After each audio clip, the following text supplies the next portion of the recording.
ಸನ್ಮಾನ್ಯ ಅತಿಥಿಗಳೇ, ಪೂಜ್ಯ ಗುರುಗಳೇ, ಗುರುಮಾತೆಯರೇ, ಊರಿನ ನಾಗರಿಕರೇ ಹಾಗೂ ನನ್ನ ಸಹೋದರ ಸಹೋದರಿಯರೇ, ನಾನು ಹರ್ಷದಾ ಸತೀಶ್ ಶಿರ್ಗಾವೆ ಸರ್ಕಾರಿ ಕಿರಿಯ ಪ್ರಾಥಮಿಕ ಕನ್ನಡ ಶಾಲೆ ಹಳ್ಳದಟ್ಟಿಯಲ್ಲಿ 5ನೇ ತರಗತಿಯಲ್ಲಿ ಓದುತ್ತಿದ್ದೇನೆ. ಮೊದಲಿಗೆ ತಮ್ಮೆಲ್ಲರಿಗೂ 76ನೇ ಗಣರಾಜ್ಯೋತ್ಸವದ ಶುಭಾಶಯಗಳನ್ನು ಸಲ್ಲಿಸುತ್ತಾ, ಇಂದಿನ ದಿನ ನಮ್ಮೆಲ್ಲರ ಪಾಲಿಗೆ ಸುವರ್ಣ ದಿನವೆಂದು ಹೇಳಬಹುದು.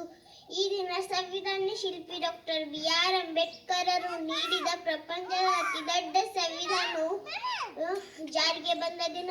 ಈ ಸಂವಿಧಾನ ಭಾರತದ ಪ್ರತಿಯೊಬ್ಬ ಪ್ರಜೆಗೂ ಸ್ವಾಭಿಮಾನ ಹಾಗೂ ಸ್ವಾತಂತ್ರ್ಯದಿಂದ ಬದುಕುವ ಅವಕಾಶ ನೀಡಿದೆ. ನಮ್ಮ ದೊಡ್ಡ ದೇಶಕ್ಕೆ ಒಂದು ಮಾರ್ಗದರ್ಶಿಯಾಗಿದೆ.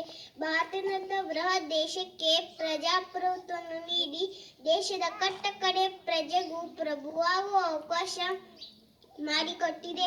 ಡಾಕ್ಟರ್ ಅಂಬೇಡ್ಕರ್ ಹೇಳುವಂತೆ ಪ್ರಜಾಪ್ರಭುತ್ವ ಎಂದರೆ ಕೇವಲ ಆಡಳಿತದ ವಿಧಾನವಲ್ಲ, ಅದೊಂದು ಜೊತೆಯಾಗಿ ಬಾಳುವ ವಿಧಾನ, ಸಮಗ್ರ ಬದುಕಿನ ಅನುಭವ, ಜೊತೆಯಲ್ಲಿರುವ ಮನುಷ್ಯರಿಗೆ ಘನತೆ ಗೌರವ ನೀಡುವ ಕ್ರಮ.